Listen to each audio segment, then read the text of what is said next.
Նաև Նիկոլ Փաշինյանի իշխանության հեռացումը մեր երկրի մարտահրավերներից գլխավորը չէ։ Մեր երկիրը բազմաթիվ մարտահրավերներ ունի եւ եկեք պատկերացնենք այնպես չէ որ Նիկոլ Փաշինյանի իշխանությունը գնաց վաղը բոլոր խնդիրները լուծվելու է։ Շարունակում ենք մենք ունենալ Ադրբեջանի պես ագրեսոր հարևան իր հայատյաց քաղաքականությամբ բարդ տարածաշրջան, հետեւաբար մենք մեծ անելիք ունենք եւ այնպես չէ որ Նիկոլ Փաշինյանի հեռացումից հետո բոլոր խնդիրները մի ժամում լուծվելու են։ Այդտեղ Նիկոլ Փաշինյանի վարած քաղաքականության հետևանքում մենք տարիների աշխատանք ունենք այս մարտահրավերներին դիմակայելու, հետեւաբար ծանր աշխատանք ունենք անելու։ Դուք մասամբ խոսեցիք դրա մասին, բայց շատ կարևոր բան ասեցիք։ Հիմա տեսեք, իրենք ամեն ինչ անում են, որ գերիների թեման չարծարծվի, չխոսեն։ Ես այստեղ ոչ թե ինչ-որ բան եմ ասում, թերևս մեր լրատվամիջոցը եւս 1-2 լրատվամիջոց է կարևորում եւ ամենօրյա հարց է սա դարձնում եւ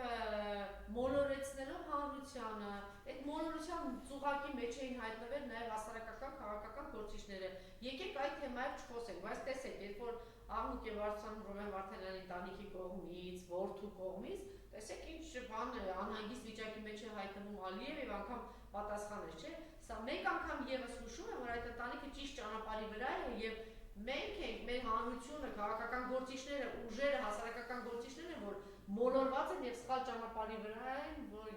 որ սա ամենօրյա բան թեմա չէ դարձնում։ Շատ կարևոր է, որովհետև մենք էլ բազմիցս ասում ենք, որ այս աղմուկը պետք է շարունակվի։ Եկեք հիշենք, տեսեք, Ռուբեն Վարդանյանը գնաց ծայրահեղ քայլի, հացադուլ հայտարարելուց հետո եւ Հայաստանի հասարակական քաղաքական հանրության մոտ պարզ խոսենք, այդ երկու շաբաթը դարձավ թիվ 1 քաղաքական օրակարգը, հանրության, նաեւ մեդիա օրակարգը, այս ուղղությունը մենք պետք է պահենք, անընդհատ խոսել մեր գերիներից, հիշեցնել այդ մասին, արդից օգտվելով մեկ անգամ եւս նաեւ մեզ էլ բազմաթիվ մարդիկ հարցնում են ինչով օգնենք։ Առնվազն սոց ցանցերում օրը մեկ անգամ գրառում արեք գերիների մասին։ Ուղղակի այդ մարդկանց նկարները, որ մենք ունենք գերիներ Բաքվի բանտում, այսինքն բոլորս գիտենք, չէ՞ որ Նիկոլ Փաշինյանն ու իր թիմը Facebook-ում եւ TikTok-ում են իրենց օրն անցկացնում։ Դրա համար անընդհատ մենք պետք է սոց ցանցերն ողողենք, որ այդ մարդիկ էլ տեսնեն։ Ու նաեւ այն աղմուկը, որ Ռուբեն Վարդանյանը այդ ծայրահեղ քայլին գնալով հացադուլ հայտարարով բարձրացրեց, ֆիքսենք, որ միջազգային հանրության մոտ էլ մի փոքր տեղաշարժ եղավ։ Եվրոխորհրդարանի որոշումները, ՄԱԿ-ի մարդու իրավունքների հանձնակատարի, այսինքն սա հեշտ չէ, այսինքն մենք պետք է շարունակենք այս պայքարը ու նաև պարզ խոսենք, Ալիևն էլ է շատ լավ հասկանում, ինչքան էլ այդ մարդը բռնապետ է, բայց ինքը իր շահը լավ գիտի, այդ ճնշումների դեպքում ինքը որոշակի զիջումների մեկ է գնալու է։ Իհարկե, դժվար վիճակ է, այստեղ մի կողմից համբիտ Նիկոլի թիմի դեմ, պայքարել գերիների Այս նաև Ադրբեջանի, Թուրքիայի դեմ, բայց կապ չունի։ Կարելի ասել, այսպես ասած, այնպես մղձավանջային իրավիճակում մտքով կանցնի մեր քաղաքացիները Բաքվի բանտում գերի են, մենք փոխանակ պայքարենք Բաքվի իշխանությունների դեմ, մենք գնում ենք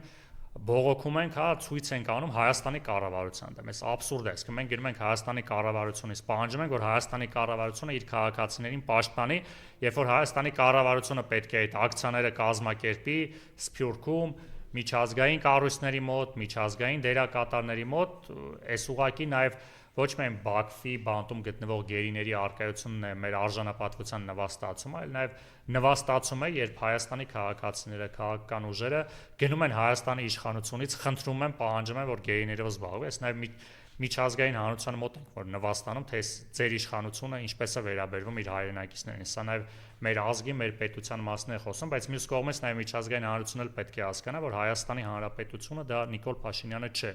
դա հայ ժողովուրդն է, այս մեկ Այո, բայց հայ ժողովուրդը գոնե գերիների հարցով հայ ժողովուրդը նորից կոչ եմ անում, պետք է ցույց տա, որ մենք պատասխանատու ենք այս մարդկանց, անընդհատ խոսել ու նաև հարավակները չենք տեսնում, այո, մենք մեզ ցավոք սրտի չենք կարող համեմատել Իսրայելի ժողովրդի հետ, որ հաղթարշավը տոնելով ըստ իրենց, իրենց թշնամուն այսպես ողին հավասարացնելով քաղաքները գնում է առաջ, բայց 100,000 մարդ դուրս է գալիս, ասում է կապ չունի գերիներին բերել։ Ու նաև լրատվամիջոցներին մեկ անգամ եւս շնորհակալ եմ բոլոր այն լրատվամիջոցներին, ովքեր այս հարցը բարձրացնում են, անընդհատ խոսում են, նորից խնդրում եմ, կոչ եմ անում, անընդհատ ուղղակի են, որ ասում բազմաթիվ ինֆորմացիա կա, նույնիսկ այն որ ասում ոչ օրվա ինֆորմացիան, անընդհատ այս մասին մենք պետք է հիշեցնենք, որտեղ բոլորս հասկանում ենք, չէ՞, միջազգային կառույցներն շատ լավ մեր լրահոսին հետևում են, թե Հայաստանի քաղաքական օրակարգում ինչ է կատարում, հետեւաբար այս թեման մենք անընդհատ պետք է պահենք ուշադրության կենտրոնում, որ ինչ որ մի ճնշում Ադրբեջանի իշխանության նկատմամբ միջազգային հանրությունը գործադրի։ Եվ ձեզ էլ մյուս ուժերին էլ չնայել 5 հոգով կլինի 10 հոգով 100 հոգով այդ պայքարը դառնա ամենօրյա։ Անպայման ու նաև մենք ունենալով տարբեր հակասություններ, տարբեր քաղաքական ուժերի հետ, այն օրակարգն է, որ մենք հրապարակային ասել ենք, հիմա էլ ենք ասում։ Ցանկացած քաղաքական ուժում հետ մենք ունենք բազմաթիվ տարաձայնություններ։ Գերիների հարցով ցանկացած ակցիայի, ցանկացած նախաձեռնությանը մենք մեր միշտ աջակցությունը ցուցաբերում ենք, այսինքն ցանկը նույնիսկ առանց ներգրավելու, նույնիսկ եթե ակցիա ենք մենք գնում ենք մեր համար որպես քաղաքացիներ ընտեղ ներկա ենք գնում։ Դրա համար բոլորին կոչ եմ անում ցանկացած ձևով այս հարցը ակտիվ պահել օրակարգում։ Շնորհակալություն։ Ես էլ եմ շնորհակալ։